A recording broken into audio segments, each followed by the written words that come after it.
So over here you can see that I have this particular image right here.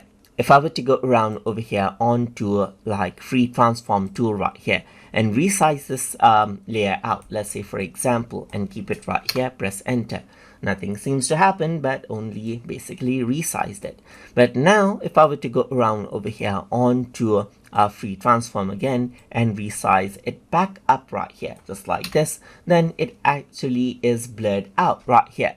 If I were to go around over here and then let's say for example use free transform to make it really small right here, just like this, and then utilize free transform again. So I'm just going to go around over here and utilize free transform again. Then what happens is that it just blurs out more. This is because what happens is that when I use free transform and then make it a certain size, the pixels are actually deleted and it's destructive right here. So let's just go around over here onto the beginning right here from the history, and let's say when I resize, I don't want the pixelation loss or the destructive editing to happen. In that case, you can utilize something called smart object.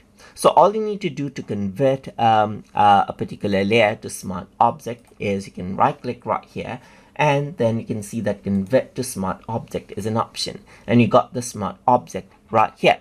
So now what happens is that if I were to utilize free transform right here, I can do the same thing. I can really make it small right here, just like this, and I can go around, utilize free transform again right here, and then really enlarge it, and you can see that the pixelation error does not happen anymore.